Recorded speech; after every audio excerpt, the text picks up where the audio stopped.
Hello and welcome to I-24 News Sports Weekend Edition with some of the big stories in the world of sports this past week. The NBA Finals were very emotional for basketball fans here in Israel as David Blatt led the Cavs to the finals. They may have lost to the Warriors, but in his first year in the league, Blatt proved he is able to handle the pressure. Despite the criticism on him being a rookie in the league and the doubts about his relationship with LeBron James, the Israeli manager can look back with satisfaction at his first season in the NBA and get ready for the next one. Blatt came home for a short visit this week where he met with the local press. I-24 News' Michael Friedman was there. By Bogut to get it free. James! The Cleveland Cavaliers may not have scooped the jackpot this season, but for coach David Blatt, it was great preparation for the future. It was a very special season for me. Great challenge, great learning experience. More than anything else, I can come back next year and feel very, very comfortable in what I'm doing and in where I'm working. The Cavaliers featured a young team and a new coach, but despite this, they were very impressive, making it all the way to the NBA Finals, only to fall short to the Golden State Warriors. But at a news conference he gave back at home in Israel, the big topic for Blatt was his experience with LeBron James. The Israeli coach had only positive things to speak of in regards to his relationship with the NBA superstar. By Dellavedova. שנינו רוצים את אותו דבר. I can tell you that we both want the same thing, and we might not always agree on everything, but we learned how to work together in a positive way, and we'll only get better as long as we work together. Another challenge Blatt had to deal with was the contrast between the NBA and basketball in Israel and Europe. The game is different, and I thought it was not that different. That was the thing I learned more than anything else this year. I said to everyone, well, it's just basketball. I'm going to be living in a different place. But I was wrong. The game is different. Everything is different. Israel can be very proud of Blatt this season, a point he readily acknowledged. אני רוצה להגיד תודה גדולה I want to thank the whole country because, as far as I heard, they took a big interest in the NBA and supported our team as well as me. תמכה בקבוצה שלנו. Israel's hope is that Blatt will go one step higher and top his achievement of being the first Israeli coach in the NBA by becoming the first one to win the NBA championship. And with me here in the studio is our NBA analyst, Merav Savir. Hi, Merav. Thank you for coming. So if we look at David Blatt, yes, there is a price you pay when you're a rookie, and even though he coached for 25 years, he was a rookie in the NBA. Now he's past that. He proved that he is a legitimate coach in the league. He absolutely did. And remember last summer when he signed with the Cavaliers to be the head coach, and then LeBron James signed, we all joked around saying he got a birthday present, he got a holiday present. Well, he also got a real big lesson from that. You heard him say one of the big things he learned was that the game is different. It's not only different continents, the game itself is different. And one of those things is learning how to deal with the bigger divas, for lack of a better term, that you're playing with in the NBA. A lot of criticism for his relationship with LeBron James. LeBron James trying to take more of the leader route, maybe criticism from player to coach. So he did learn a little bit more about how to play with these guys, and that is going to help him in the future. Obviously, free agency coming around, and that may change everything, maybe not for the Cavaliers themselves. You mentioned the free trade. That's another big difference between European basketball and the NBA. Free trade market, especially this season, is boiling hot in Cleveland, and not only there. And it started at midnight on the 1st, and it's already been taking over. And one of the things for Cleveland is they had a bunch of free agents: LeBron James, Kevin Love, Iman Shumpert, all of them were Tristan Thompson, also a free agent. So they already started, already on the 1st. Kevin Love said he's coming back. They signed Iman Shumpert, he's coming back. Working on a deal with Thompson to come back. And all this is revolving around LeBron James. And when Kevin Love announced that he's coming back, one of the things that he says is that they have unfinished business. And this is a reason why you will see this entire team remaining together. They were so close to that title with the first-year coach in the NBA. some of the biggest stars. Two big stars outside in the finals. Absolutely. With their stars sitting on the bench, they want to finish this. They want to finish what they started. And by remaining together and being able to do so, even with so many players as free agents, they're hoping they'll be able to do it next year. I mean, Kevin Love said that he's going to be suiting up for Game 1 of the finals next year, and will be a Cavalier suit. And not only in Cleveland, we see other big names, Paul Pierce, for example, others, big moves we should expect this summer. Absolutely. LaMarcus Aldridge is one that everybody's talking about. He had a meeting with the Lakers already on the first day of free agency, and no one's really sure how it went. The Lakers thought it went well. Aldridge, people are saying, sources are confirming, well, they don't really know. He wasn't that impressed. Other big names, Draymond Green already announced that he will be staying with Golden State Warriors, the champions of this year. Paul Pierce may be one of the more interesting ones. He hinted at it last year that he may not play again this year and he may retire after the season. He's jumped around. He played a year in Brooklyn, a year in the Wizards. Now he's going to the Clippers, back to his coach that they spent several seasons together in Boston, won several championships together, and having a veteran for the Clippers who every year seems to be getting better, but they can't get past that threshold. Definitely somebody who coach and player who know each other. Maybe that's what they're missing. A very interesting summer ahead of us. Mirav Savir, thank you very much. Thank you. Now to motorsports, and the race this season in the MotoGP circuit is boiling hot. This week's race in the Netherlands literally went down to the wire, and just a crash on the final lap was able to separate the old guy from the young guy. Marc Marquez may have won the championship in the last 2 years, but he still has a trick or two to learn from the master, Valentino Rossi.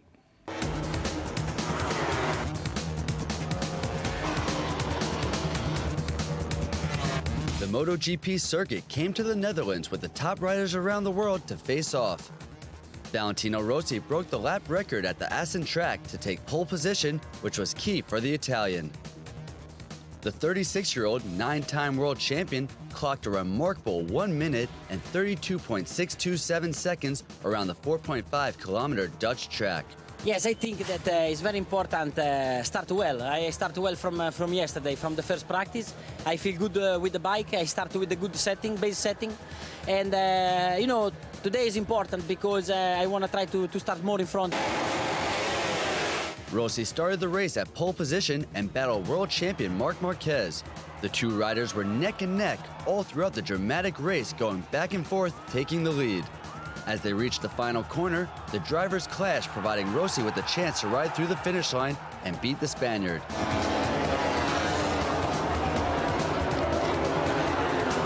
It was all celebration for the Italian winner when he was joined by his staff.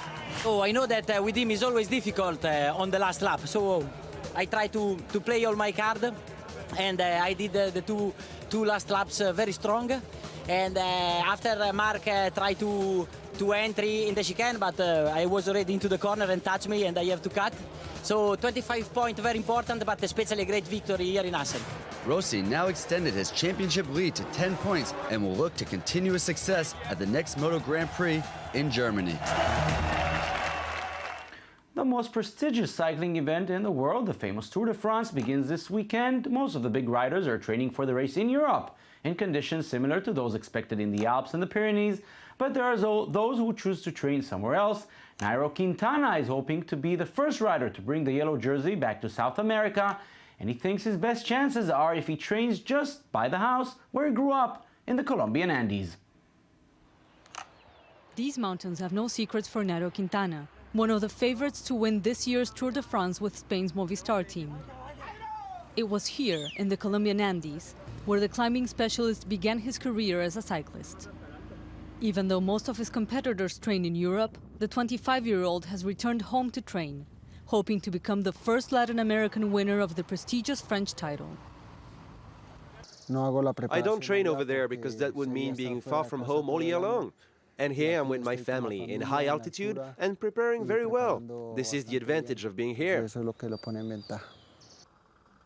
Quintana's training route usually takes him past the house where he grew up.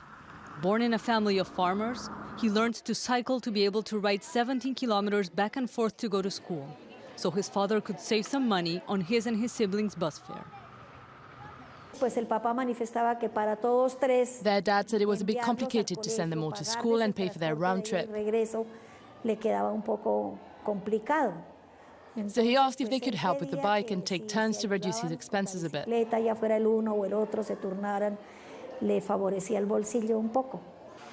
The Beetle, as he's known to adoring supporters back home, has come a long way since he rode a used bike to class. He was runner-up at the 2013 Tour de France and won last year's Giro d'Italia. Even though he isn't the first racing cyclist to come out of the region of Boyacá, perched 2,000 meters above sea level, his first coach was fast to realize Quintana could go further than his predecessors. I think he has a chance of winning the Tour de France. He has all the possibilities, a good team, teammates, and I think this year will be his Grand Tour. With the Tour approaching, Quintana strives to keep his feet and wheels on the ground, surrounded by his friends and family as he prepares for yet another ride to the top. Lacrosse is a very popular sport in the United States, and when the team made up of the Taglit Birthright All-Stars came from America, they may have thought it will be an easy time on the pitch, but the Israeli team turned out to be a very strong opponent. Michael Friedman was at the match.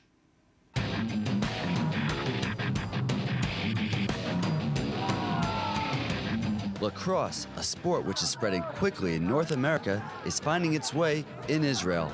Despite not having much of a history in the Holy Land, many locals are learning the sport and becoming more and more interested.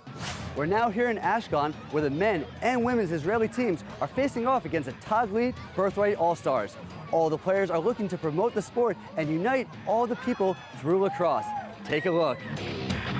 Before the games, we met with the players who showed us how they prepare for a match and explained the rules of the game. So the basics are everybody has a stick and you have a ball. You're trying to score in the goal there. You have 3 defense, 3 offense, and 3 midfielders who can go up and down the field, as well as a goalie. So that's 10 players on the field per team at a time. It is a contact sport. You can check with the stick, you can hit with your body when the person has the ball or when there's a loose ball on the ground. The women's team got ready for the match, lining up and standing for the national anthem. And Team USA Birthright were proud to sing the Star-Spangled Banner in the Holy Land. Next came Hatikva, the Israeli national anthem. Team Israel were charged up prior to the game and looking to showcase their skills. Their coach gave a pre-game speech and the girls were focused and ready to go. The women's game was completely one-sided as Team Israel took off from the start. The match provided big hits and some girls getting knocked hard to the ground. There were plenty more goals for Israel, who dominated the match with a final score of 17-5. The players showed great sportsmanship as they shook hands after the game, and one of the stars was especially happy to represent Israel. Putting on the Israeli uniform and playing against Taglit was amazing. It was really cool. The doubleheader continued as the men's teams headed onto the field. It was an action-packed match with plenty of goals scored. Goal, Israel! Israel men's team won 11-9, providing both home teams with a win and showing there's a big future for the sport. The goal is to be the national sport of Israel and to be a powerhouse internationally. Despite losing, the Taglit players were just glad to be in the Holy Land. We're all just happy to be here in Israel. It's awesome. We met each other 6 days ago, but by now we're all just best friends. And one could say the mission was already accomplished. The games drew the attention of new supporters. So it's my first time that I'm watching lacrosse. It's amazing. It's weird to see this kind of sport. Very aggressive. It's amazing. This special event brought new players, fans, and opportunity for growth in the sport. With more and more players picking up lacrosse sticks, who knows if one day this game could become a prominent sport in Israel. And Michael is here with us in the studio. Hi, Michael. Thank you for coming. How are you? So I saw you picked a stick. You can do the thing? Yeah, they showed me a few tricks, and I got a little more comfortable with the stick and the ball. It was pretty fun. All right, we're going to play afterwards. One advantage we have in this country, we have people coming from everywhere. So we have people come from North America, bringing the sport bringing the sport here.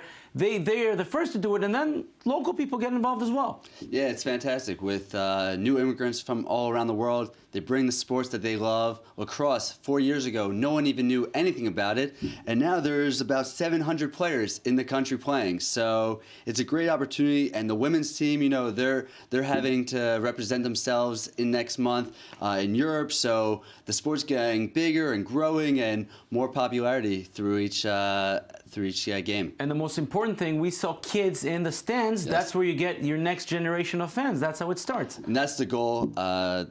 They're hoping that they can teach it to the youth, and young players can pick up a stick and learn the game. And the future of Israel, this could be a more popular sport. So with more and more people playing and the youth picking it up, it could grow. You said they were friendly at the end. I saw some vicious tackles there. Were they really friends at the end? You know, as sports is, there are always going to be big hits, but at the end of the day, this was a very nice opportunity for everyone who loves lacrosse from America, playing here as well, to be in the Holy Land, and they were all just happy, and it really was nice and friendly afterwards. Always nice to see. Let's hope we see more games of this kind. Michael Friedman, thank you very much for joining us. Thank you.